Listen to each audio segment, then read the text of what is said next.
આવી ગયા છીએ જસદણ તાલુકાના કમળાપુર ગામથી 3 કિલોમીટર આવેલા મદાવેશ્વર મહાદેવના મંદિરે।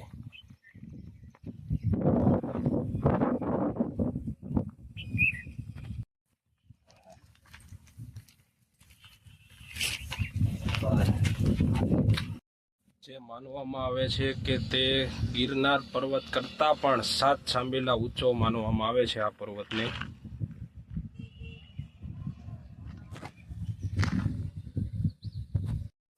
આ પર્વત ઉપરથી ચોટીલામાં ચામુંડમાનો ડુંગર અને ગિરનારનો પર્વત પણ દેખાય છે।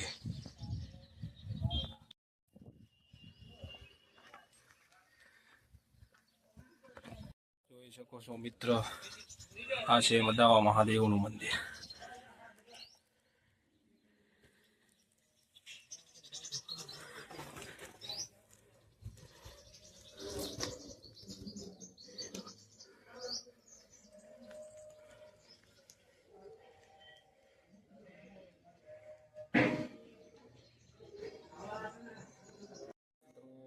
શિવલિંગની સ્થાપના ભક્ત કવિ નરસિંહ મહેતાના પુત્ર સામળસાના સસરા શિવ ભક્તે કરેલી છે, જે અત્યંત પૌરાણિક શિવલિંગ માનવામાં આવે છે। આ પાર્વતી માતા શિવ શક્તિ એને કહેવામાં આવે છે।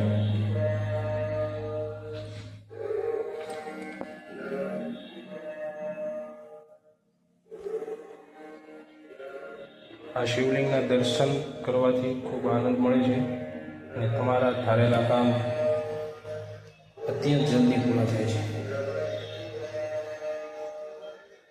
આ છે વિઘ્નહર્તા ગણપતિ મહારાજ, આ છે કષ્ટહર્તા કષ્ટભંજન વીરભદ્ર કાળભૈરવ, કાચબો આનંદી મહારાજ,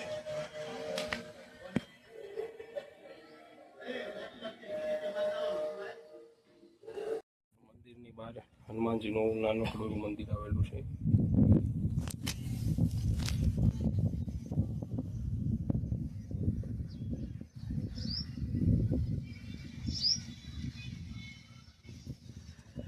આ પર્વત ગિરનાર કરતાં પણ 7 સાંબેલા ઊંચો માનવામાં આવે છે।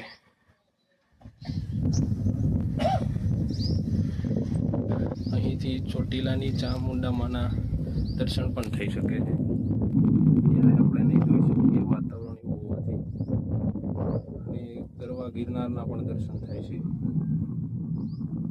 વધારે ધુમ્મસવાળું વાતાવરણ હોવાથી અત્યારે દર્શન નહીં થઈ શકે।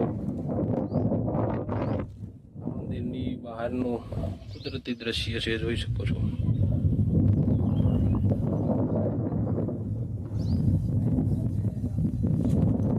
અહીંથી કમળાપુર 3 કિલોમીટર થાય છે। કમળાપુરથી 3 કિલોમીટર અને મદાવા ગામથી 1 કિલોમીટર આવેલું મંદિર છે। મંદિરની બહાર એક બાપુની સમાધિ પણ આવેલી છે, જે ઘણા વર્ષો જૂની છે। હવે આપણે જઈશું મદાવા મહાદેવ મંદિરની સામે વાની માને મેની માં, જે વરસાદની માં કહેવામાં આવે છે। આપણે જઈશું મદાવા મહાદેવ મંદિરના સામેના પર્વત પર, જ્યાં વાની માને મેની માં છે।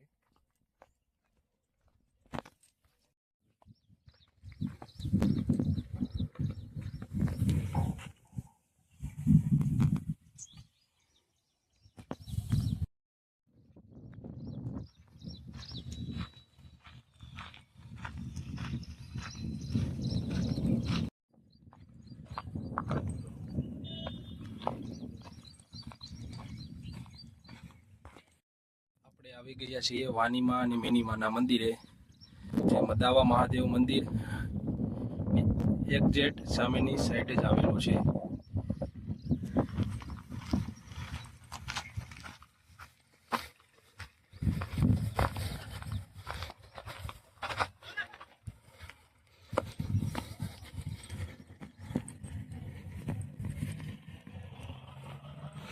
તો આપણે પહોંચી ગયા છીએ મંદિરે।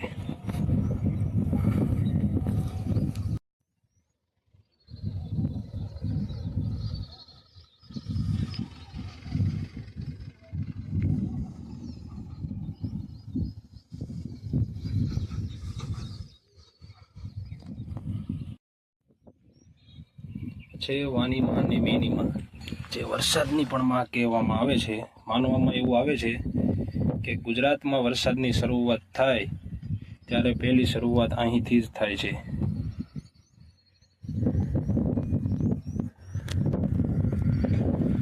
શરીરને લગતા રોગ જેવા કે સાંધાનો દુખાવો, ખરજવું, ધાધર, કોઈ પણ વસ્તુ હોય કે આંખના નંબર, તો અહીંયા ખાલી મીઠાની જ માનતા કરવામાં આવે છે, એટલે દરેક માતાજીની કૃપાથી સારું થઈ જાય છે.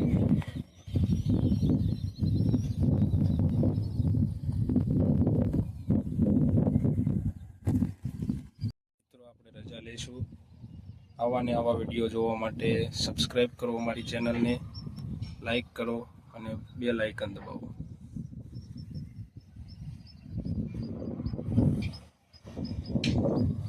જય માતાજી.